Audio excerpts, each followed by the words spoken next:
pelo quintal dos outros, que punham no mundo, entende? O seu terreno era o mundo, e portanto eu era um menino do mundo e achava os ovos das galinhas incautas, e ele então trazia os ovos para casa, e não só eu, mas meus irmãos, minha mãe comiam, todos, éramos 4, hoje somos 3, morreu o mais velho recentemente.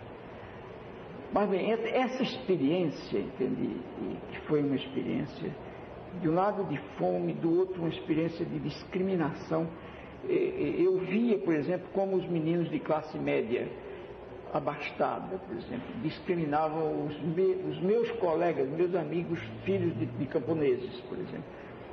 E nos encontrávamos num sítio, por exemplo, num lugar, num espaço, num terreno, em que, mesmo com discriminação, era possível uma convivência, que era exatamente um campo de futebol, quer dizer, no bate-bola havia uma convivência que escondia as discriminações, mas eu entendia e percebia, talvez percebesse mais do que entendesse, a discriminação e sempre me pus contra, entende? Quer dizer, desde menino que eu quase que me arrepiava diante de qualquer manifestação discriminatória, não importa de quê.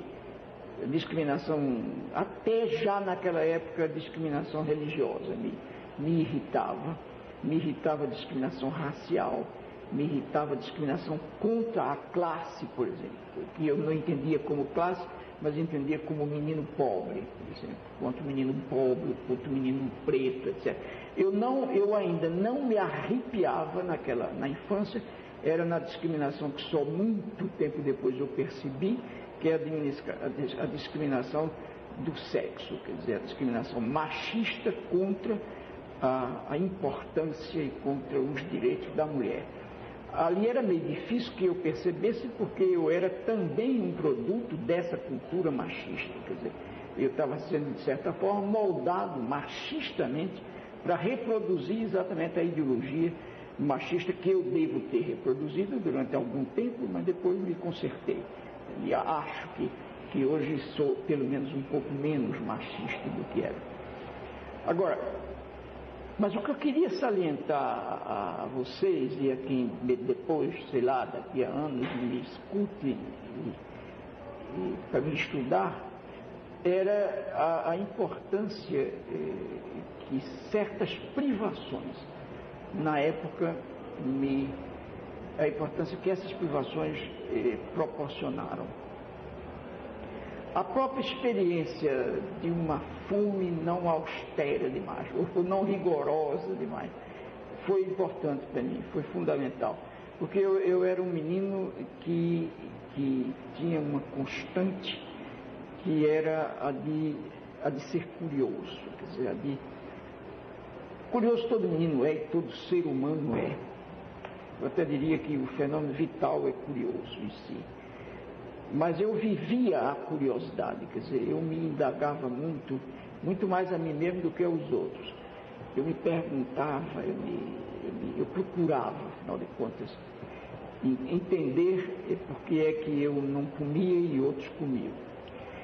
Quer dizer, desde tenra idade eu me preparava para me opor às injustiças sociais, quer dizer, mais tarde, quando jovem, quando homem, quando adulto, etc., eu comecei a me lançar no esforço político-pedagógico, então tudo isso veio à tona, quer dizer, as memórias de mim mesmo me ajudaram, isso que eu chamo de tramas, me ajudaram a me entender nas tramas de que eu fiz parte e a descobrir a dimensão política e ideológica disso tudo e a questão do poder.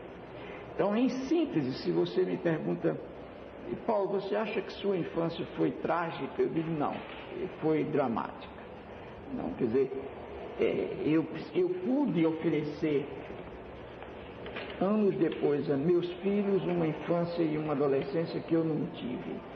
Mas nem por isso me tornei um pai licencioso, e um pai que procurava oferecer, custasse o que custasse aos filhos, o que ele não tinha tido. Eu nunca achei que isso também era correto, era uma boa pedagogia, mas eu fiz tudo que era possível, só não fiz o impossível. O impossível é que eu achava que não podia ser feito, nem devia ser trabalhado, mas tudo para que os meus filhos tivessem experiências um pouco melhores, mais favoráveis a eles. Mas você me pergunta ainda, e você acha que você aproveitou a tragicidade ou a problematicidade da sua infância? De que acho que sim, e acho que ela, apesar de tudo, foi para mim altamente positiva, como apontamento de caminhos, como colocação de dúvidas, de incertezas, e como descoberta de certos valores que me são hoje ainda caros. Em síntese, eu acho que é isso que eu podia te dizer da infância, da adolescência, quer dizer, o meu gosto da vida, o meu gosto da vida veio de lá. E aí, como mudou essa situação? Estudou, saiu para trabalhar? Bem, esse é um momento importante também, que tem que ver com a tua pergunta. Quer dizer, eu tinha, na verdade, um enorme gosto pelo estudo. Mas chegou, para vocês terem uma ideia, eu fiz o exame chamado de admissão e entrei no primeiro ano com 16 anos de idade. Quer dizer, exatamente quando colegas meus de geração estavam entrando na universidade, ou na faculdade naquela época, né? Quer dizer, eu fui um estudante que começou atrasado no tempo. A minha escolaridade foi uma escolaridade tardia, né?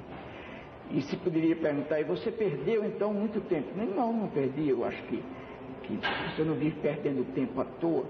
Quer dizer, o tempo em que eu não estava escolarizando-me na escola, eu estava educando-me no mundo. Quer dizer, eu posso não ter feito a escola primária durante aquele período em que não fiz, mas eu aprendi muitas coisas fora da escola, né? E apesar da escola.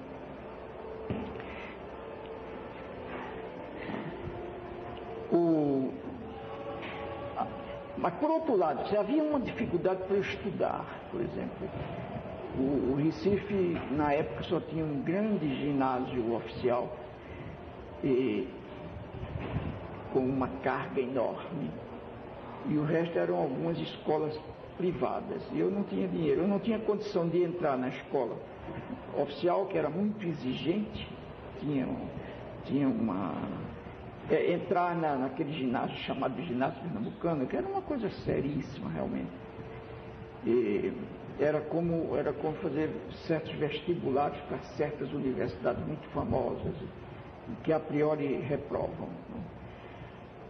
E eu não tinha dinheiro, minha família não podia pagar uma escola privada, quer dizer, então e eu não tinha como também me preparar muito bem para enfrentar um chamado exame de admissão no tal ginásio.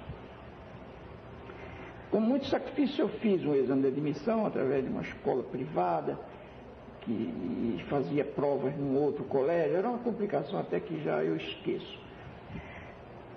Quando terminei o primeiro ano de ginásio, eu fiquei na iminência de não ter a continuidade, de não ter o segundo ano.